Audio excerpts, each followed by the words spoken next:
Well, the decision to change the name and has always been and always will be the complete purview of the Board of Regents and the Chancellor.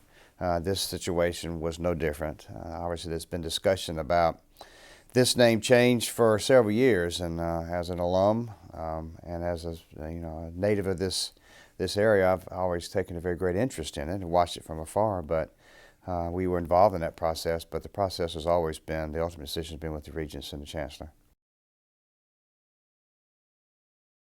I want to be clear about what effective immediately means. What that statement meant was that effective immediately we can begin the process to change the name. This will be a process. We have not even yet determined what the actual timetable is going to be to carry out the entire process, and there are a tremendous number of moving parts. And you think changing the name is simple. It's not simple at all.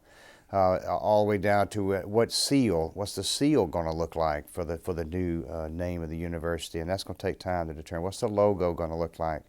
All those sorts of things. This will be a process, and we ask people to sort of keep doing business as usual. We are Georgia Regis University right now, and will be until we actually make the official change. There's some things we can begin to start doing or sooner rather than later, like the Twitter handles, the social media. Some of those tags can be changed now because it's something that can be instantly done without any expense. So we're beginning to do some of those things early on.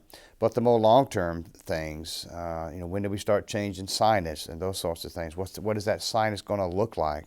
That's going to take some time, and we want input from the faculty, students, and staff as best we possibly can about what those things will look like. That's going to take some time. So this will be something that will happen right away, like Twitter handles, all the way to having several months before it takes place, and that well after the first of the year before it happens.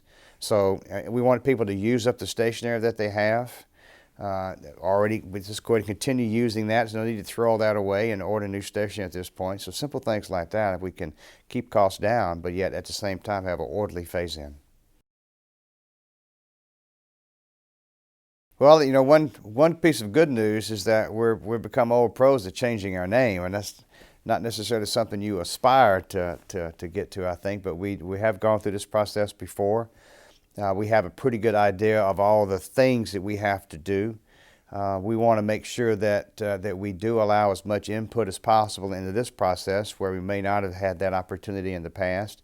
So it may take us a little bit longer to actually carry out this name change this time around versus the last time, but it is because we want input from our folks here. And there will be things that will pop up that we don't consider even at this point in time, which is another reason to be fairly methodical and strategic about this as we move ahead. I think there's some huge advantages to being at Augusta University. The one reason that, and I think the Regents were very plain about this, the reason they changed the name, there were a couple of reasons if you look at their statements. One is to help put me in a position where I can be as successful as I possibly can in this position, the president in this position. But the biggest reason and the most important reason is that this really helps further bridge and build the great partnership that we have with the city of Augusta and the surrounding area. Now, this university is a statewide, region-wide, nationwide, worldwide university. And that's going to take place regardless of what the name is. But to have that word Augusta in the name really helps build the partnership of where we live, where we spend most of our time, which is right here in Augusta.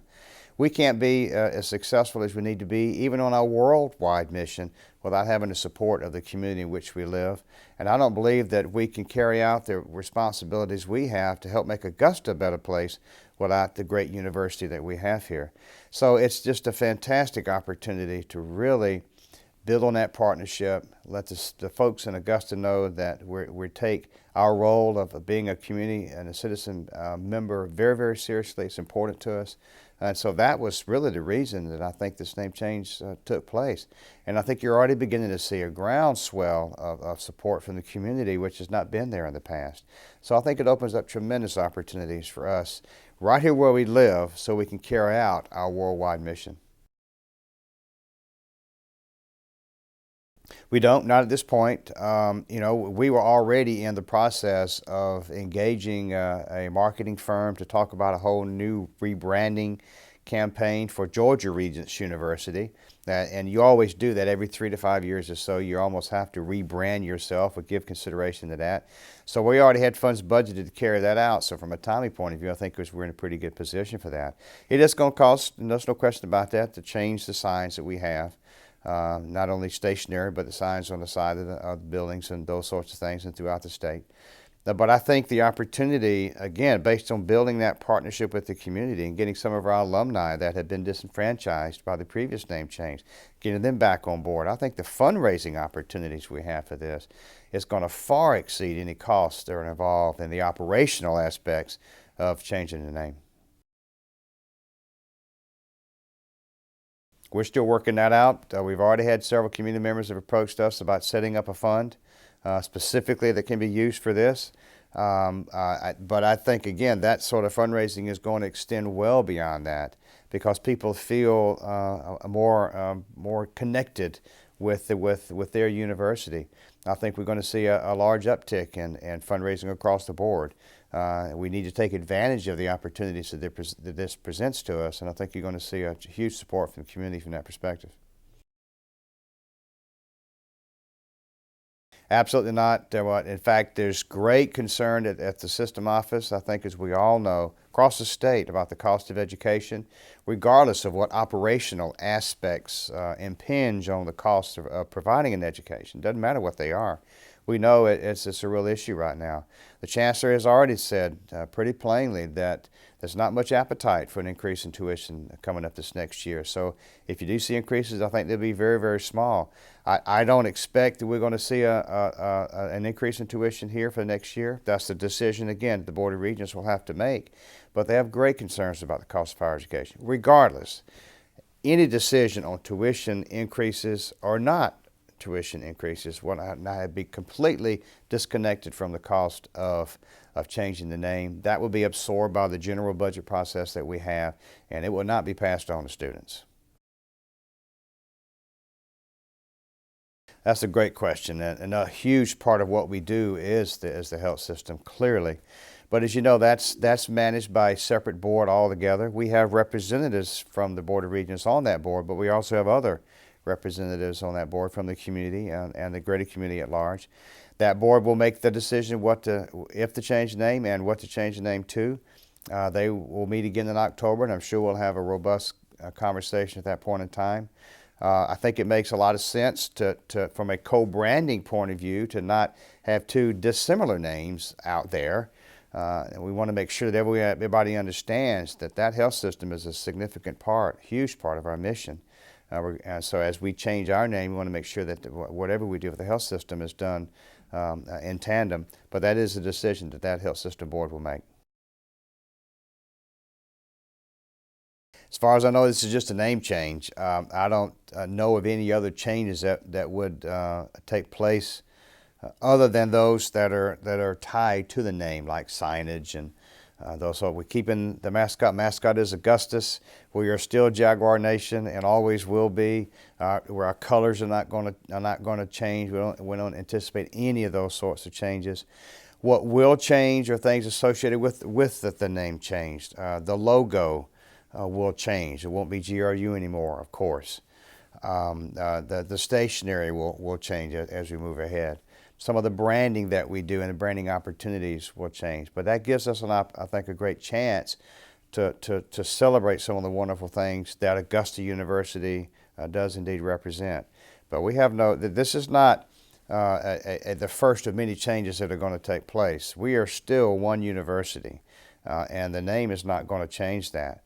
And people come to this university, regardless of whether they're in the health professions or an undergraduate student or whatever, not because of what it's called. They come because of the great programs we have to offer here, the great faculty and staff we have that provides that education and that health care and that service. That's why people come here. That's why people are migrate to this institution, regardless of what the name is. So there won't be any additional changes that I'm aware of.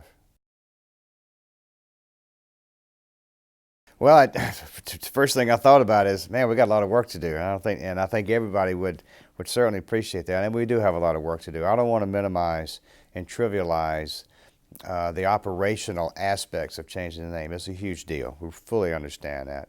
But we got such great staff here and have already gone through this, have embraced change. I mean, think of the change that this university has gone through, name aside, in the last 5 years has been unbelievable. And it's all been to the common good, to a positive end. So that was obviously something that was on my mind. But again, it was a real excitement knowing this community, having been born and raised here, having watched the growth of this community for 59 years of my life now. I just saw it as what a great opportunity to take all the wonderful things that the merger has brought to the table and now really get the community behind it in very meaningful ways. It truly does indicate that the sky's the limit. And again, to say I know this is going to be it's going to be a challenge to do this. It adds work on top of an already overworked and underpaid staff. We certainly understand that. We're going to do everything we can to do several things. One is to make this as smooth a transition as possible. That's why we want to make sure that it is a process and we're not flipping a switch here.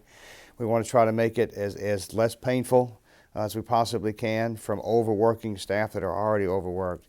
But again, I'm convinced that in the long run this is going to do just tremendous things to really help build upon the great partnership that we have with Augusta in this area, and I'm excited about it.